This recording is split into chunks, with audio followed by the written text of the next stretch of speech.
परमेश्वर का वचन पवित्र बाइबिल के द्वारा फिलिपियों 2:12 में आज्ञा और चेतावनी के शब्दों में हम सब से कितनी महत्वपूर्ण बात कहता है कि अपने अपने उद्धार का कार्य पूरा करते जाओ। प्रश्न उठता है, किस प्रकार करते जाएं?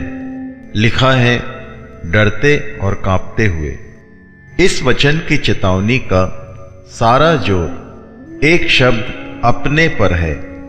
अपने उद्धार का कार्य पूरा करते जाओ। यह सबसे जरूरी है, लेकिन जो आपकी क्षमता में नहीं, उसे कैसे पूरा किया जा सकता है?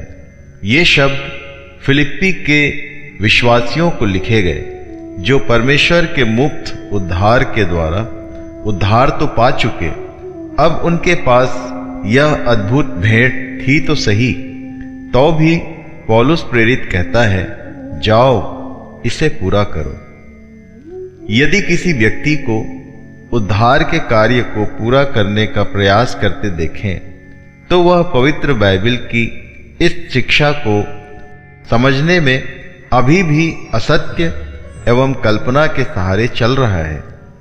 उद्धार परमेश्वर का दान है और हम कुछ भी करके उसे अपनी कोशिशों से नहीं पा सकते, जैसा कि हम संसार के अन्य धार्मिक विश्वासों में होता देखते हैं। दुनिया के बहुत लोग मुक्ति या उद्धार की कोशिशों में लगे रहते हैं। जैसे एक बालक लकड़ी के झूलने वाले घोड़े पर चढ़कर आगे पीछे झूमता तो रहता है, उसमें गति तो है लेकिन प्रगति नहीं, और हो भी नहीं सकती जब तक कि परमेश्वर का जीवन उसमें प्रकट न हो जाए।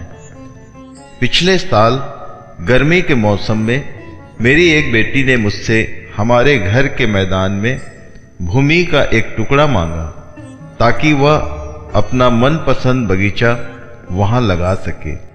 इस शर्त पर मैंने दे भी दिया कि वह उसे कांटों कूड़ों से साफ रखे तथा उसका प्रयोग इस भांति करे कि वह घर के लिए फायदेमंद तथा सुंदर लगे। उस भूमि को तैयार करने का कार्य उसे करना था, लेकिन यदि मैं उसे नहीं देता तो वह कैसे करती? फिर उसके कार्य करने से तो उस बगीचे की मिल्कियत उसकी नहीं हो गई। मैंने उसे मुफ्त दिया, उसने अपनी कोशिशों से नहीं पाया, वह उसके योग्य भी नहीं थी। मैंने उसे उस भरोसे के साथ दिया कि मेरी बिटिया उस भूमि का सर्वोत्तम उपयोग करेगी। परमेश्वर ने जो उद्धार हमें दिया, उसके कार्य को पूरा करते जाने का यह एक अच्छा उदाहरण है। हाँ, यह सही है कि इस उदाहरण में तुलना की खामियां हो सकती हैं। जैसे भूमि के टुकड़े के साथ साथ मैं बेटी को काम की शक्ति एवं लगन नहीं दे सकता, औजार वगैरह जरूर दे सकता था, लेकिन परमेश्वर न केवल हमें सेंतमेंत मुफ्त उद्धार का दान देता है, लेकिन साथ ही वह हमें यह शक्ति भी देता है कि हम पवित्र आत्मा की सामर्थ्य पाकर उसे पूरा भी कर सकें। 1 कुरिन्थी 6:19। मनुष्य अपने साधनों या प्रयासों से ना तो उद्धार पा सकता है, ना ही उसको पाने के योग्य बन सकता है। परमेश्वर ही हमारे प्राणों में इसे विश्वास के द्वारा सक्रिय तथा कार्यकारी करता है, तथा हमारे द्वारा यह उद्धार जयवंत मसीही जीवन में बदलकर हमें सभी प्रगट अप्रगट पापों से छुड़ाता, हमारी अपनी धार्मिकता का इंकार करवाता, क्रूसित मसीह को ग्रहण करने के जीवित विश्वास में जोड़ता तथा परमेश्वर के इस दान को पाने के द्वारा उद्धार के योग्य ठहराता है।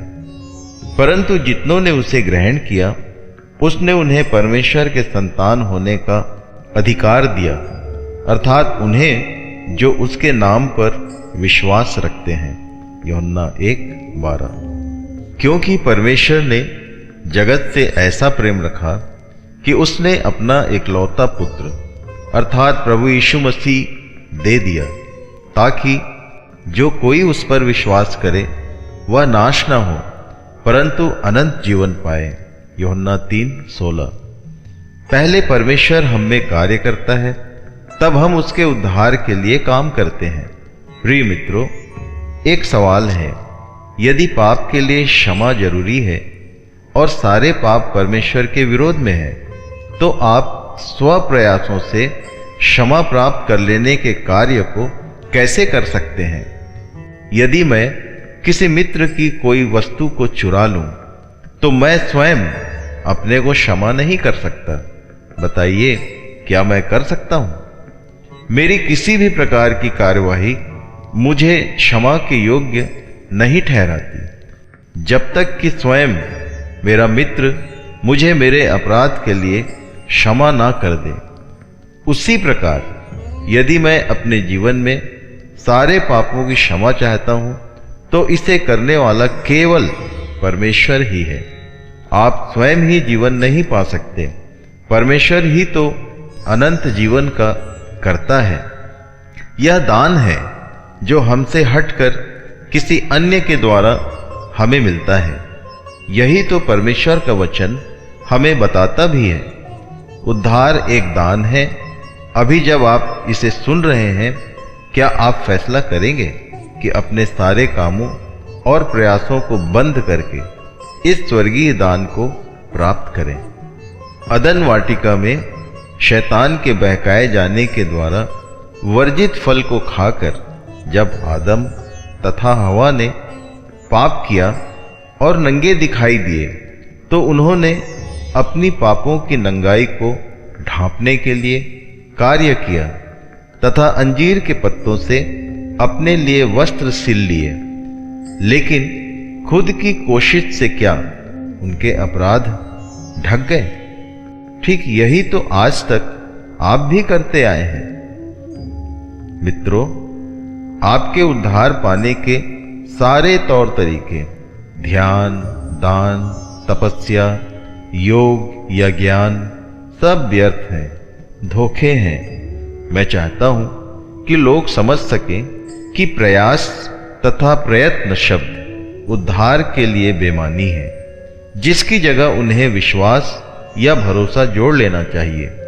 परमेश्वर का क्षमादान देने का अनुग्रह अनूठा है। वह आपको इसी क्षण उद्धार देगा यदि आप उद्धार पाने को तैयार हैं, क्योंकि उसे करुणा करने में आनंद होता है। हर एक पर वह अपना यह प्रेम तथा दया उंडेलना चाहता है, क्योंकि हर प्राण उसकी दृष्टि में बहुमूल्य है। इसीलिए प्रियो, उसने अपने आप को तोड़े जाने तथा लहू बहाए जाने के लिए कलवरी के क्रूस को सौंप दिया, ताकि इस पापी संसार के हर एक मनुष्य की वह स्वयं छुड़ौती बन जाए। अंजीर के पत्तों से नहीं, लेकिन लहू और मेमने की धार्मिकता के वस्त्रों को पहनने के द्वारा इसी क्षण आपके पाप धोए जा सकते हैं। इसलिए प्रियो, अपना संघर्ष छोड़ दो। आओ, मसीह की बाहों में छिप जाओ। उसे कहो, प्रभु, मैं एक अभागा पापी तेरा शरणागत हूं, क्या तू मुझे उद्धार नहीं देगा? आमीन।